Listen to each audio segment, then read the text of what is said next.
I'm really delighted that we've got Ellie Long back from Rolls-Royce, who's going to be leading the panel. So please give her a big round of applause, and also our lovely graduates who are Charlotte, Erica, Tim, Crescenzo and Rebecca.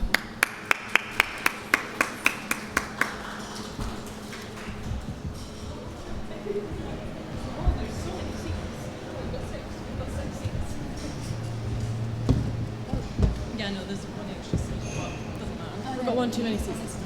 Yeah, no, so no, it's fine. Hi everyone. You obviously heard me speak earlier. I'm Ellie Long, and I'm joined by 5 of our brilliant recent graduates who are the people you actually want to hear from. They're going to be talking to you about their experiences at Rolls-Royce, and you'll have the opportunity to ask them any questions. But I just wanted to start, guys, by getting you just to introduce yourselves, what programme you're on, what university you're from. And I didn't do this yesterday, but maybe like something, not necessarily a fun fact, but maybe something a bit interesting about yourselves, or something we can't tell just by looking at you. Well, go on, Timothy, you start. From me? Yeah, go for okay. Yeah. Okay, hello everyone. My name is Timothy Tejalismana, and I joined Rolls-Royce last year, September. So it's been over a year now that I'm in the company, and I'm part of the engineering and technology graduate scheme. I went to University of Exeter. I studied electronic engineering. What else do you want to know? Is it fun fact? Fun fact, something we don't know by looking at you. Fun fact, when I was in my junior high school, so it's about 9 years ago, I put a dream on my yearbook saying I want to be an aircraft engineer, or like aircraft technician, something like that. But now I'm here working with aircraft engines, so the dream comes true. That's it. Hi everyone, I'm Crescenzo. I'm from Italy, from Naples, the south, where I study, my hometown. I have a background in aerospace engineering, and now I'm on the grad scheme in engineering and technology. I'm currently working as new products introduction design engineer. And fun fact about me is that everyone in my team calls me Crash, like the car accident, but hopefully not like that. Go for it, Rebecca. Hi, I'm Rebecca. I'm originally from Manchester. I studied a history degree at the University of Swansea, and then I did a master's in international relations at the University of Durham. I'm on the business and enterprise graduate scheme, so I'm currently working in HR and recruitment. And fun fact about me, I've played the French horn for 13 years. So. Wow. Hi, I'm Erica. I studied mechanical engineering at Heriot-Watt University in Edinburgh. I'm on the engineering and technology graduate scheme, just started in September, and working on as a development engineer in kind of future programs. And fun fact about me is I done my 3rd year of uni out in Malaysia, so I done a year abroad, which was really fun. Cool. Hi, my name is Charlotte. I did aerospace engineering at the University of Sheffield. I graduated this July, and I started Rolls-Royce in September. I currently work in development engineering. And a fun fact about me, I used to be part of an Irish music band. Don't know if that's that fun. But Yeah, no, it is. Cool. So you guys have a bit of a think about questions that you might like to ask our panel, knowing a little bit more about them. But we're going to start with a question. Tell us, there's so many organisations out there when you start looking to apply for graduate roles, and clearly you all really wanted to work at Rolls-Royce. That's where you are now. But what is it that stood out about us as an employer? And is that now still why you really enjoy working here? And is that something that kind of came true, I guess, as you started your career with us? Who wants to go first? I can go first. Well, let's say that from a technical point of view, having studied aerospace engineering, it was impossible not knowing, Rolls-Royce. But I think that one of the biggest parts in choosing Rolls-Royce a company to work for has been done by a team which is called UCT, University Campus Teams, which are some guys who study at my universities, that sponsored the company throughout Europe. And in their events, they've always showed what a great company Rolls-Royce is. And I can confirm this. I'm only 2 months old in the company, but I can confirm that. So great part is being played by the university campus team in my case. Fab. Timothy, do you want to go? Yeah, I would say constant development and innovation, because the companies keeps developing new products, new innovation for the future. Say now with hydrogen electrical, and then improving our engine better and better. So if you have that constant new innovation, it means that you need new knowledge, which means that people from the graduates pool from the university, they have new perspective. So I think that's why that interests me with Rolls-Royce, for example. Yeah. Fab. Rebecca? Yeah, I think it was two reasons for me. I think because of my international relations degree, I wanted to do work for a company that was quite global, and because Rolls-Royce worked in like 40 countries and there's 44,000 of us, I thought it was a great way to expand that. And also because I had no experience in business, this allowed for sort of entry-level business and to like expand a range of skills in sort of finance, procurement, marketing, and all sorts. So just for me to pick up a range of skills that I could use straight out of university, really. Fab. For me, it was the rotation that you get. A lot of grad schemes out there, you're maybe stuck in the one area of the business, and that's you're kind of getting a feel for what it's like. At Rolls-Royce, you're getting the rotation, and you're getting to kind of choose your own rotations. So you're not stuck, well, I say stuck, but you're not just working in one department. You're getting to go out and find the different areas of the business, of engineering that you're most interested in, or maybe you want to develop the skills that you don't necessarily have or are strong in. You can kind of work your way around. And also because when I was applying, I was at an event, and one of the guys that was at it worked for Rolls-Royce, and he had said that it was a really good company to work for, and that they were crying out for women in STEM. So, you know, it's something that is close to me, and yeah, something that I'd like to promote as well. Fab.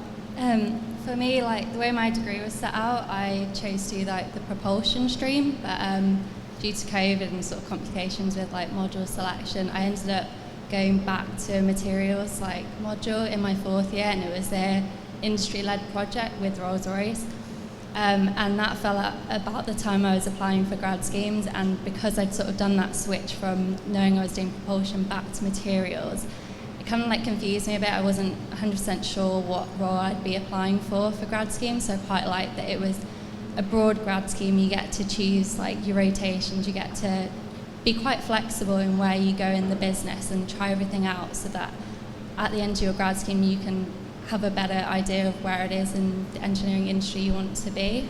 So I think that's what sold it for me. Fab. No, thanks guys. And I think that is that we're such a large organisation, the breadth that you can get, and hopefully, Timothy, a year in, you're sort of seeing this, the breadth that you can get from working with us, and just from the cross range of people that we have within the organisation, and the fact that we operate in different countries is one of the things that makes it really appealing for students. So I guess my next question is, given the topic and why we're here today talking about mental health and well-being, what are the things that you've done as you've kind of transitioned from university into starting your first real roles and jobs that you think have helped promote kind of a positive mental health attitude or well-being attitude? I think I'll start there. Yeah. So it's a difficult transition, and then for me, last year it was during COVID as well. So where everyone's working from home, you don't really meet everyone in the office every day. But my manager, my career coach has been very supportive, so I can tell anything. I can share my story, what I'm feeling, what troubles that I'm currently experiencing in terms of my feelings, or like out and at home, because it feels like when your manager wants to listen, they will understand what's your problem, not just at work, but also in your life. And when your manager listens to you, so he can help me to redirect my work. Like, okay, you have this problem. Is it okay? Is there anything that I can help you? So that's feeling of affirmation that I'm here to help you, even though it's not about work, but they are still there to help you. That feels like, okay, I'm being supportive here. So that's from me. Yeah. Did you feel like you had to have quite a lot of confidence to be able to speak out or to say that, or was it your manager that kind of led that conversation? Yeah, I mean, with confidence, I have like 2 managers before, and like they all acting the same, just being supportive as well. So. Bro. Yeah, from my point of view, one of the most important thing is my manager saying me the first day, don't be afraid of failing, because I'm here to absorb as much as possible. What I told him is, I'm a sponge now. I want to absorb as much as possible. And he told me, don't be afraid to fail, because only from failing you can get what's really important to know on the everyday basis. And also the fact that in the placement objectives, I'm not given like a side hustle project. I'm given something the company is really working on. So I feel like the responsibility of delivering good results to the company, which is not a limit for me, but is a challenge to always like try to perform better and better. I think it's all about trying to understand what makes you work better and agree that kind of work with your supervisors, with your manager, who will surely allow to work you in the way. Yeah, and I think that's the point of a graduate programme is that you've got that opportunity to rotate round and to learn about yourself. It's called, they used to be called graduate traineeships and graduate development programmes, and they're called that because it gives you the chance to learn. It's not about coming in and having to get it perfect from day one. You can learn what you're good at, you can learn what your strengths are, what your weaknesses are, what environment you work best in, and that's the point, is that you're given that opportunity to kind of understand that about yourself. So yeah, it's good to hear you say that. Rebecca? Yeah, I think for me the main thing is to take time for yourself and to utilise your passions. I think at university for me, I was pent up with stress for like the whole 4 years. You know, you spend your evenings and your weekends constantly working on assignments, and there's not much time other than maybe socialising with your friends that you actually get time to focus on yourself.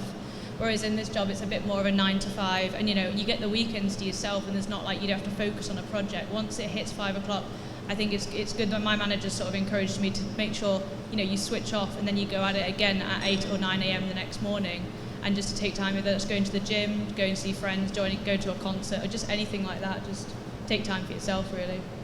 Brill, that's good advice. I would say moving down from Scotland to somewhere that I have no idea what it's like, I know no one around me, you kind of feel alone in the sense. You feel like, oh my God, what have I done? I'm coming in. The majority of the people that I spoke with had all moved from surrounding areas, so kind of knew the area a little bit better than what I did. But actually, when you start speaking to people, speaking to the other graduates especially, you find out that you're not the only one that's feeling like, oh my God, I'm isolated, I'm on my own. You find out that there's a lot more people that are feeling exactly the same as you, which is really not good, but it's nice to know that you're not the only one. It kind of gives you the people to be able to speak with as well, to share how you're feeling and bond with. You know, you are all in it together. And as well, I found that both my manager, career coach, and kind of buddy within my team, as the weeks go on, they're asking me, oh, how are you settling in? How are you finding it moving down here? Like, what are you and the graduates up to? Like, what are you doing outside of work? They actually take an interest in what you're doing out with work, because as much as, like, a lot of your time is spent in work throughout your life, you need to have a life outside of that, and they want to know that. So it makes it a lot more personal. So that kind of helped me as well. Yeah, brilliant. I think like keeping in mind that it will be different to university is like a good thing. So when you join industry, the processes, the work they do isn't going to be exactly the same as what you've done at university. And when I went in, everyone said like it's a steep learning curve, but if you sort of like play into that, like when someone talks about something and you don't understand, like don't be afraid to say, like, I don't know what that means, can you explain it? Also, like, I assume it's probably similar for other places, but at Rolls-Royce we've got like quite good opportunities, or my managers let me go and look at different areas of the business. So I'm currently in development, but they've like encouraged me to go look at like production or other areas, just to get an idea and get a better picture of what the business does as a whole. And it's really helped me like put into context the work that I am doing at the minute. So even coming from like an aerospace background, like there's so much that you don't know, but everyone's really willing like to teach you. So definitely ask those questions, and yeah, it will help you a lot.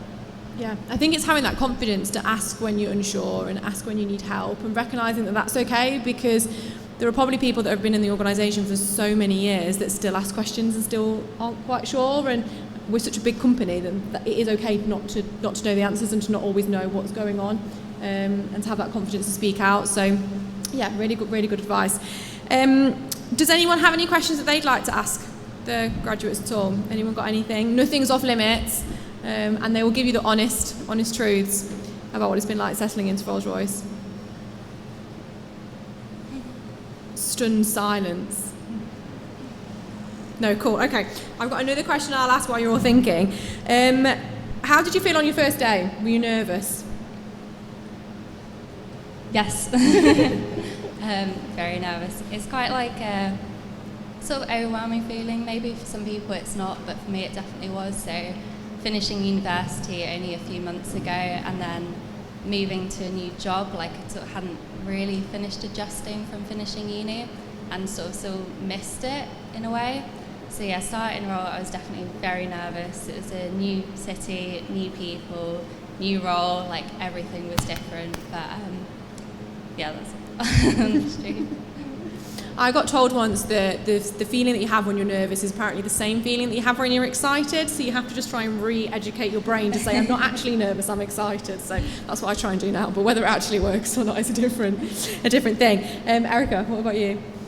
So I graduated from university a year and a half ago, so I'd had a year and a half out of uni. So as well as nerves, I was just really excited to get stuck into a job in the field that I had kind of done my degree in. Like I had a year out, I just worked full time at the part-time job that I had throughout uni, so I was really excited but also nervous at the same time, because obviously it's a brand new city, you don't know anyone, it's scary. But no, it's that first day in, you're not thrown in at the deep end. You've kind of got your induction days, you meet the other grads, you're put in a position where you don't feel like you're on your own going through it, you're all together, which was really nice, and it just puts your nerves at ease literally from 5 minutes that you walk through the door.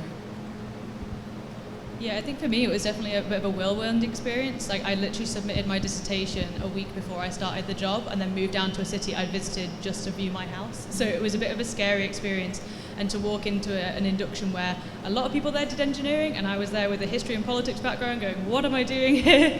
And then finally found like a bunch of people that are on my graduate scheme who've come to completely different and unique graduate, undergraduate and postgraduate degrees, and just finding out like these are the people I'm working with and just having a bit more of a friendly, welcoming environment after that.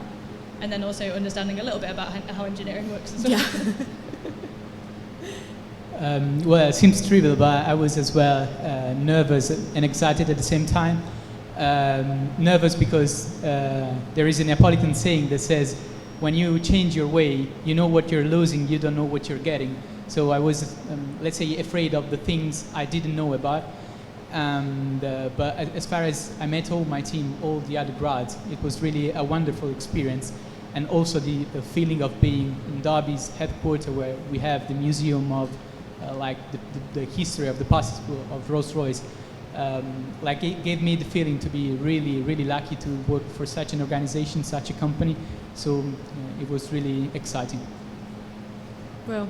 Yeah, first day, it's 1 year ago. It's very, nervous, yes. Excited, yes. So I cannot really describe it, because after 1.5 years living at home, as in outside the UK, because of COVID, I cannot come back because of all the regulations. And I suddenly come here in the middle of the pandemic, starting a new work, new job, no friends, just at home. It feels very, I'm very excited to start a job, but at the other side, I left all that, but I'm here to achieve my dream. So it's kind of that passion growing up myself, like the fire inside myself saying, yes, Tim, you finally got this. This is what you want since you started university. So that's kind of say, yes, I'm going to do that. I'm going to achieve, I'm going to learn. So I cannot describe by one word what's that feeling. Well, you ticked it off. You'd done what you'd set out to achieve. But does anyone have any questions that they'd like to ask the panel? Bill, we've got one at the front. Poonam. I'm going to borrow a mic from someone because I'm out of mic. Oh, there. Sorry. You can keep yours. Thank you. Well So someone mentioned that we absolutely know that it's different from university, as well as school was different from university, so work would be different, but like how different? Like how, for example, I'm doing materials science and engineering, so how would my work life or daily working life would be if I joined the graduate program or something? Yeah, brilliant question. I think it was me who'd mentioned that it's different, didn't I?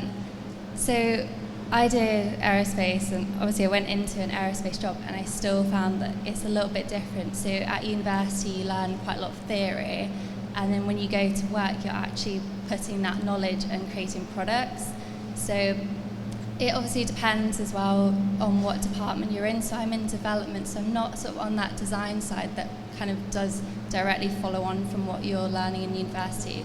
I've had to incorporate quite a lot of like those project management skills that you use, and learning sort of there's a lot of technical documentation that goes alongside that obviously you wouldn't have been taught at university, but you'll get taught on the job. So I think that's where it sort of differs a little bit. Obviously, again, it does depend on what sort of role you go into. But on our grad scheme, there are people who haven't done engineering at all. Like, so even if you're from a materials background, like, you would definitely find it more than fine. So people do like physics, maths, like any STEM subject, and they'll go into engineering and technology role. So you will get taught the things you need to sort of bring you up to that speed. So when I say it's different, like the work is different, it's not that I feel like I'm underprepared, because I am being prepared while in the role. It is just knowing that you will have to do a little bit of learning when you join, and you'll be learning throughout your career, so it never really stops. And how do you all feel, I guess, if you just think about being at uni versus being at work, you've got to get up at a set time, or what's it like having to sit in the office, and yeah, there is a difference between going to lectures versus kind of coming into work 9 to 5? So going to lectures, I can't really talk about. I never went to one. Well, not that I didn't go to one, I hardly went to them. You know, as soon as things, I mean, even before they went online, I mean, I was like, I'd rather have this long lie in bed and then I'll catch up on everything later because it's all posted online. So you were always kind of playing, I felt for myself, I was always playing catch up. I was always working till whatever time in the evening, trying to catch up on my lectures and trying to cram so much information into my brain at the one time, because you're doing 3 or 4 courses at the same time, and there's so much pressure. You've got exams, your brain is going non-stop. I feel like no matter what time of the day it is, you've always got uni on your mind. Whereas now, I work 8 till 4, and that's my time at work. And I go in and I've got 1 or 2 tasks that you're working through, but you're also asking the people in your department for help, and you're not it's not as pressurized, I would say, for myself. I felt like uni was so much stress. I have to do this, I have to get this grade. And at the end of the day at work, you just want to do a good job. You're not pushing for an A, you're not pushing for a B. Like, you just want to do the job and do it right and learn how to do it right. And the only way sometimes that you can know to do it right is sometimes to do it wrong and be told that's not how you do that, this is how you do it. So I feel like that was my balance, was at the end of a working day I can switch off, I can come out of the office and go back home and it be home, and not have uni books lying everywhere and have that flying about my brain. So yeah. I think one thing that's also quite surprising that I found out in the workforce is I was always told by my parents, you know, you'll do an office job 9 to 5 and that'll be your sort of day. But I think COVID's also transformed the way that we work. Like, a lot of our jobs, a lot of the people in my department sometimes work full time from home, or maybe work Monday and Friday from home and Tuesday and Thursday in the office. And I think it's quite good for me to balance that. Obviously it'll depend, in more the engineering role, you might be more on the shop floor or in office the full Monday to Friday. But I think it was interesting for me to find out that, you know, you're not always going to be in the office, but your team is still going to be there to support you, even if that's through Microsoft Teams rather than right next to you at the office desk. Yeah. And I guess, have you found that there's flexibility in the times that some people start, or the fact that some people may go pick their children up from school and then log back on again in the evenings, and there's not an expectation that everyone has to work in the same way, I guess, now? Yeah, also I think there are a few mature students on my course, but most people are around the same age as me, whereas myself and one other grad colleague, and then everyone else in my course on my team is a mum, and they're like, oh, I've got to go pick up Tom at 4 o'clock, so they'll start at 7 and finish at 3, so they can go pick up their kids, and it's interesting to try find out how your team dynamic works depending on the individuals that you work with. Yeah, bro. Do you guys have anything to add? No, I think it's all summed it up. Flexibility at work, timings as well, time-wise, day-wise, flexible. Fab. Have we got any more questions? 3 questions. Oh, 3 hands up. Hi. To what extent has starting at Rolls-Royce differed from what you expected? brilliant question. Timothy, you go first, because you had this vision, I guess, at the age of 11 of what it was going to be like. I never imagined how complicated a jet engine works, to be honest. And I just know it, okay, yeah, it works. This is combusted and then it blows hot air in the back and it gives thrust. But then when you say, how is it expected? Well, I expect this kind of work because my background is electronics. I'm working on the electronics part of the engine. So I kind of expect, well, yeah, I'm going to design a circuit. I'm going to test the computer. Will it work at 90 degrees for 2 hours? Will it work if it's on fire and then it's being tested with fire safety? So it doesn't feel like work for me. It feels like I'm playing because all the work that it's already a year, but I don't feel like it's been a year that I'm in the company. So I kind of expect what I'm going to do. So I don't feel there's any false expectation from what I already expect. Brill. Has anyone got anything else to add? I think the attention to the details. I wasn't expecting that attention to the details because when you, at least for my case, when I was at university, we were taught that what you learn at university is mainly all you can know in that subject. And when you go to work, you only apply few things of what you learn at university. While coming to Rolls-Royce, this expectation was at the opposite because I really saw an extreme attention to the details, which is then resulting into great, excellent product. So yeah, wasn't expecting that this attention. Fab. Anyone else got anything they want to? I would say the people. I didn't expect the people to be the people that I met. I don't know if that makes sense, but I expected it's such a well-known company. You expect things to be kind of people to come in suits and work very professionally, whereas you come in and people are in the sweatshirts and they're in polos and it's so laid back. Everyone sits together. No one, my line manager doesn't have an office, or I've got tech leads sitting next to me even though I'm a graduate. You're all mixed together in that sense. It's a lot more laid back. You have a laugh in the office whilst you're getting your work done. It's not kind of so uptight as I maybe thought it would be before I joined. It's really chilled and laid back, and it makes a really nice working environment. Yeah, that's really good to hear. I joke now that I actually have work trainers and home trainers, and this is how I justified buying another pair of trainers. But yeah, it is. You think for such a large organisation, people will be literally walking around in polos and trainers and jeans and whatever they feel comfortable in. I think the corporate feeling that you think you're going to find with Rolls-Royce just isn't there. Oh yeah, I remember before my first day being what shoes am I going to wear? I hate wearing dolly shoes. I can't wear shoes like that. I was is it okay to wear trainers? And then rocked up and was oh yeah, people are wearing trainers, this is cool. Yeah, we're all good. Yeah. Cool, yeah, do you want to ask your question? Hi. How many graduates would you take on in one sector of the company? So if you went into work at Rolls-Royce, how many graduates would you take on that year? Yeah, each year. So we don't have set, I guess, there's not a standard set number into each area of the business each year. To give you an idea, in the UK, we recruit just over 1,000 early careers people across all of our different programs, and so that's everything from our apprenticeship programs through our internships and through our graduates.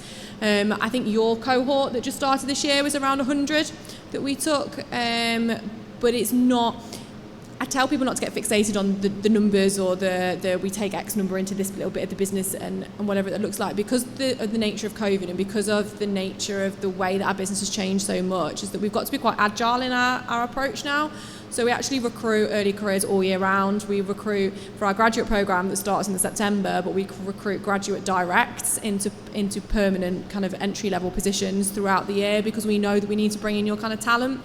So I would kind of consider it as, do you know what, there is so many different opportunities within that massive number of kind of 1,000 people that you could look at and you could explore and that you could apply for. So yeah, there's not an exact scientific answer number to give.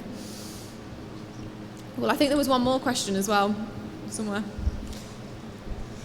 So it sounds like you've had a really good transition generally from university to working life, but I'm guessing you've all moved to a new city, a new community, probably a new house, and so how have you found that transition? How have you sort of developed connections and built relationships in that new community? Yeah, good question. So I think I was quite fortunate in that when I moved down to Derby from Sheffield, I moved with some of my university housemates because they were all starting at Rolls-Royce in various roles. But despite the fact that I knew who I was living with, like starting work, we weren't in the same sector, so I don't really see them.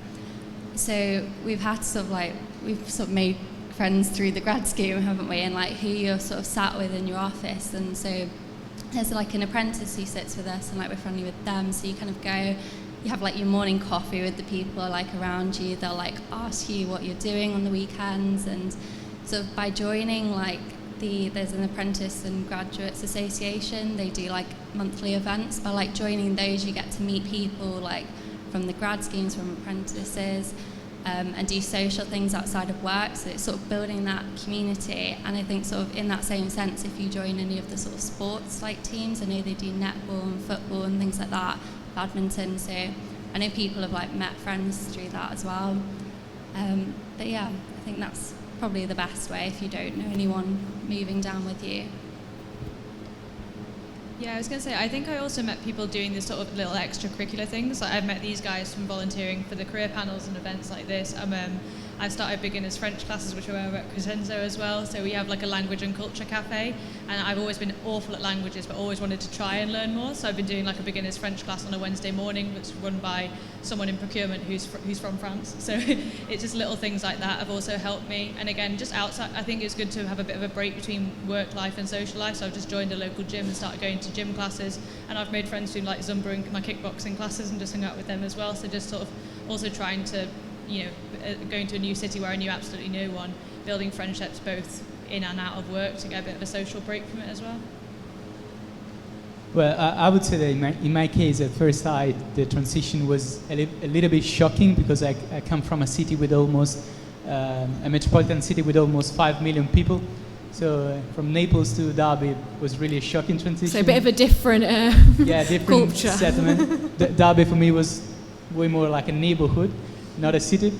But apart of that, what helped me, in my opinion, in overcoming this is understanding that with the other grads, it was not only my feeling, so sharing this feeling with other people helped me in overcoming it, and also in seeing this not as a limitation, but as an opportunity to grow, not only from the point of view of my professional career, but also to grow as a human being under the personal point of view. And also there is a great, I would say, policy within the company, which is called PTOP, that stands for Performance Throughout People. So the team basically is not a set of co-workers, but it becomes like a community. So entering my team community, seeing my colleagues also outside of work, helped me a lot in smoothing this transition. Bro, Thank you. I think we've probably got time for one last question, if anyone's got anything they'd like to ask. Hello, I want to know more about life at Rolls-Royce. So what is the thing that you love at Rolls-Royce, and what's the thing you know what that could have been improved? It's fine if there's not any.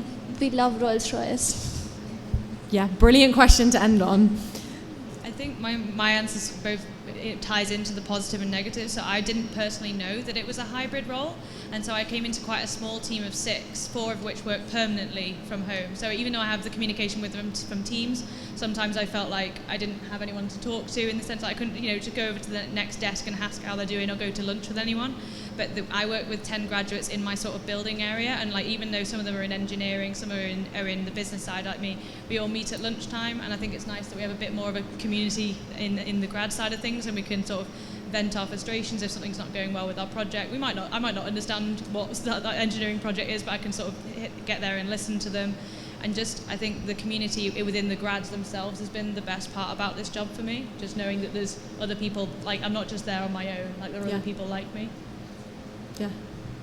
The coffee shop in the office helps as well. I would say my favourite thing is being able to, so in development I work with Ultrafan, and being able to sit in the office one day and then go and sit right next to the engine as it's being built is such a highlight. I didn't realise how big some of these engines could get to until I was sat right next to it with my laptop out doing my work. It's not every job that you would say that your office is right next to an engine being built. I would say that's probably my favourite thing so far at the moment. Yeah. What would you change? I don't know. I won't take anything personally, don't worry. I don't know what I would change. Within development, I'd maybe change not so many cake rules. There's too many cake rules in development. So basically we have a rule book on when you need to bring in cake, and there's too many rules on that cake, in the cake list. So maybe that's what I would change. Less cake rules. So what I love is being heard, being supported, and as well as being, and when I express my opinion, it's being heard as in, well, although I'm a grad, I don't have that experience as the others have like 10, 15, 20, even some have 40 years of experience in the company. My view of like, oh, how should we approach this? How should we tackle this problem to solve it? So it's the feeling of being heard, and the project that Crescenzo said, that the project that we're being given, it's not just like a side project, it's the main project that the company is working on. So it feels like you're being valued in terms of what you're doing. So you're not just doing small stuff, but you're doing the big stuff for the company. Bro, is there anything you change, Tim? Has anything to change? Well, it's kind of too broad. I think, can you be more specific on what to change? Anything that you don't like? Not for now. That's good. Not for now. Very happy graduate over there. Yeah, I think what I love most is the relationship with the other colleagues in my team, and the opportunity of continuous learning that we've been given like really every day. What I would change is the canteen. I think. You should go to Birmingham canteen. Yeah. You need to come and work in the LDC, so we've got good chips. I do Go on then, think, Charlotte. so definitely that hybrid working is really like helped me, because I tend to like to work from home on a Monday because my managers tend to work from home that day, and I think it helps like ease me into the week, like so I can be at home a little bit more like comfortable, say, and sort of like setting myself up for that week. So when I go into the office on Tuesday, like I've done all the work at home on Monday, I'm prepared, and then tend to schedule my stuff from Tuesday so that I can come into work, do my meetings, have had Monday at home, sort of had sorted all of that work out, do sort of admin, like there's loads of other bits you need to do alongside like your main work. And I think it has also helped me transition from uni lifestyle, because when I was at university, I did work from the library, but I'd also work from home, so it kind of mimics that in a way, and I think that's what has helped me, is that I'm not having to be in the office 5 days a week, even though for most weeks I will be in 5 days a week because I like it and I like seeing all the other graduates and it's quite social. But having that option for when you like want to have a day where you're like, I'm not feeling up for going in the office, but I want to work still. How about I work from home? It's been really good for me. Anything you change? I'm not sure yet. Get back to me in a few weeks. We'll ask you after the end of your placement. Maybe, yeah. But well, thank you so much, guys. They'll be around for the rest of the day, so if anyone's got any other questions, please feel free to come over and ask them and chat to them more. But I hope you found that useful, and it's been really nice meeting you all and talking to you about what a career at Rolls-Royce could look like.